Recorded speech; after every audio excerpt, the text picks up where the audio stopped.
All right, just an indication that the Obama visit is a bipartisan affair. Leaders of the Congress party, and that includes party President Sonia Gandhi, former Prime Minister Manmohan Singh, Rahul Gandhi and Anand Sharma, who's the leader of the House in the upper house. They will be meeting with President Obama, we are told, at 3 o'clock this afternoon at the Maurya. Pallavi Ghosh, our political editor, is on the phone line with more details. Pallavi.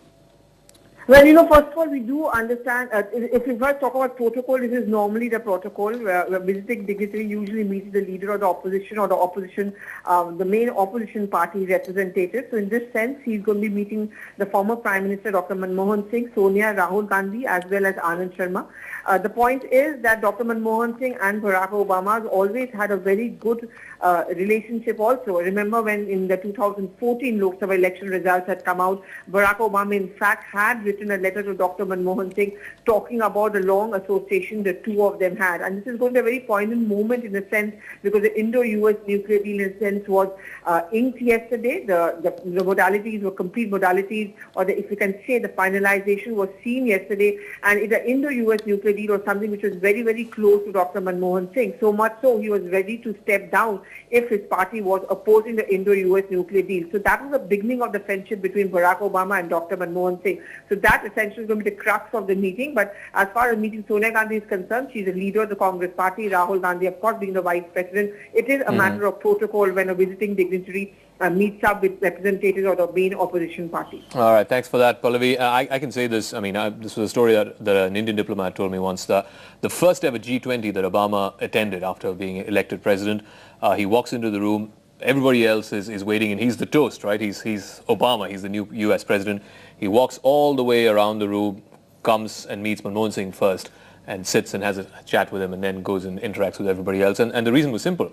This was on the back of the financial crisis, and there were very few economist heads of state who understood what the heck was going on. All right, I'm going to try and get comments from our guests in just a moment, but already we're getting in word that the bear hug and the optics of day one of this historic visit has already gotten headlines around the world.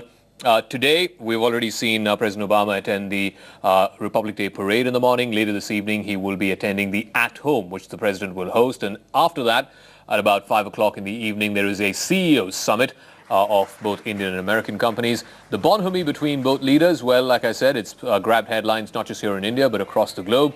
In Pakistan, Dawn, one of the largest circulating dailies, it's carried a headline, "A bear hug to begin business." In Dubai, the Khalid Obama irons out deals with Modi in India.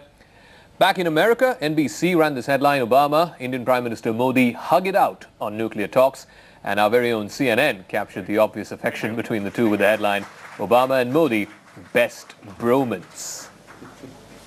All right, so this bromance thing was reserved for Modi and Abe. Now, are Obama and Modi the new bromates? Well, you see, it's part of the same strategic picture. Meaning, this is the Asia-Pacific picture.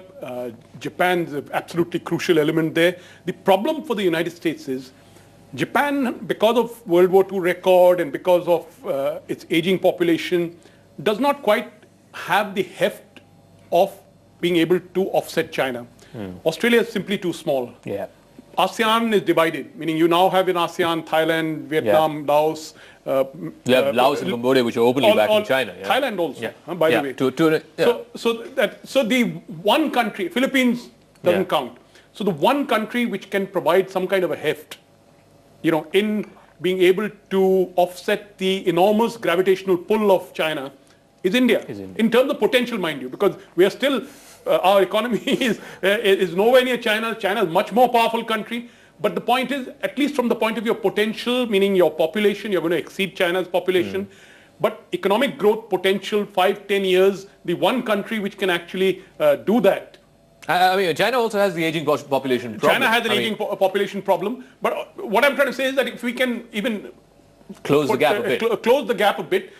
As it is, if China is, China may be 5-10 years ahead of us, but we are right there. Okay. You see, no other country, no other potential country also has that power. I want to get your thoughts on, obviously they haven't explicitly mentioned Pakistan, but they did mention quite a bit about counter-terror, a technical agreement on terror and so on. What kind of message do you think this is sending to folks in Islamabad? also let's not try to make this all bonhomie. The fact is that the United States still has a very deep relationship with Pakistan. They still send them civilian as well as military aid. That's not going to just stop overnight. No, well, certainly, you're absolutely right. There is no reference or mention of Pakistan in any of the statements. However, there is a mention and explicit reference to many groups which are operating out of Pakistan, based in Pakistan. So I think that message is quite clear.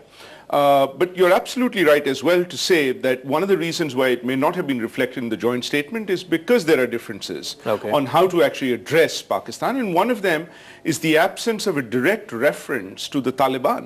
And one reason for that is, because of the conversations that the United States is having with the Taliban, which, India sees as partly problematic, is, I think, part of that issue. But I have no doubt in my mind that there is a convergence, there is a conversation of, I think, frank and quite candid, where both sides are talking about where they agree, and that is what has appeared in the joint statement, particularly the D Company, everything else which is listed. Just curious, is there any mention of ISIS? The Islamic State? There is. There's very much that, and ISIL as well. And I think that's the new step up now. The sense of, so you've got two key elements. One, as we've heard again, others say as well, India saying we are going to be responsible. We're going to take on this responsibility, and we're moving from the regional to the global. Okay. Neelam Deo, the two countries that were explicitly mentioned by name that I can think of were A, Afghanistan, and B, Iran. And these are two countries on which the Indian position and the American position are not exactly on the same page. And yet, the fact that it found mention in the joint statement, the fact that America would like India to play a more meaty role in Afghanistan, the differences in the position on Iran still getting mentioned. Are you surprised by that? And what's the signal that it sends both to Tehran as well as to Kabul? I think they are setting markers by figuring in the joint statement. I think the point here will be whether or not, in fact, India moves a little closer to the American position on Iran.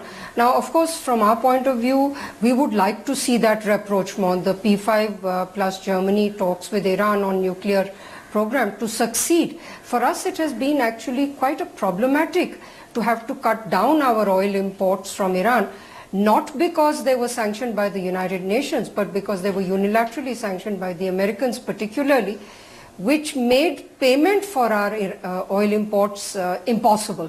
So we finally cut them down, not because we wanted to, but because we had no choice. We weren't able to pay. Now, and also the same will apply to Afghanistan. We have our own security interests there. And of course, what that means is the relationship with Pakistan. So it's very complex, but the Americans would seem to be setting down some markers by which they will also judge us. It's not all give from the American side. There are huge expectations from the Americans vis-a-vis India. Okay, thanks for those thoughts. In fact, Dr. Wael Awad was here yesterday, and he says that the deal between P5+1 and Iran is almost done. The very fact that President Obama is going to Saudi Arabia is to try and rein the new family in, to try and sort out some of the mess that's happened in the aftermath of the death of the previous king, to try and tell them that, look, this deal is on the anvil. It should get announced in the next few months, so prepare yourselves for it. We're going to take another break. When we come back, we'll shift this focus to multilateral agencies, multilateral bodies. There was, of course, the customary mention of the UNSC, but there was also the mention of technology regimes, which India is still not a part of. India will have to be a part of through the course of time. What is America going to do to help? We're going to take a break. When we come back, we'll shift the focus to multilateral bodies and how the United States can help India.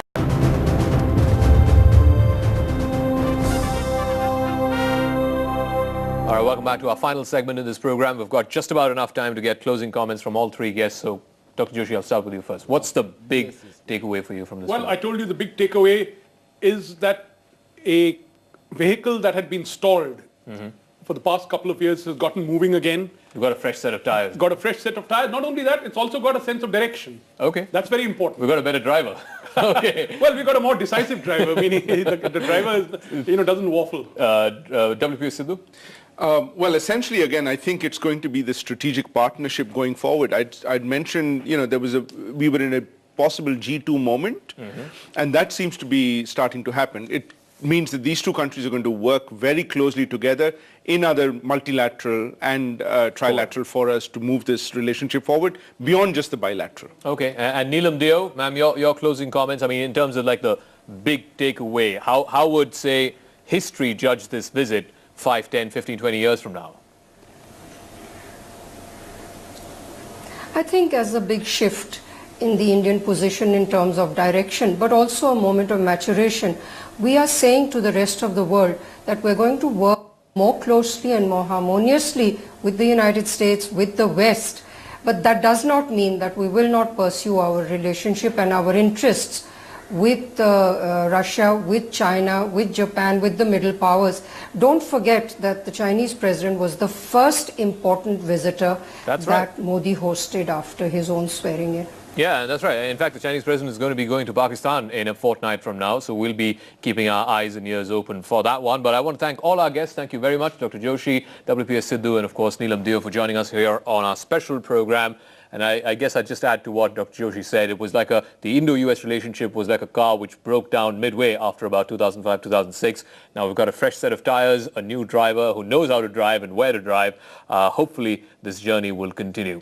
Thank you very much for your time. We leave you with the best images from the 66th Annual Republic Day Parade. I'm Zaka Jacob.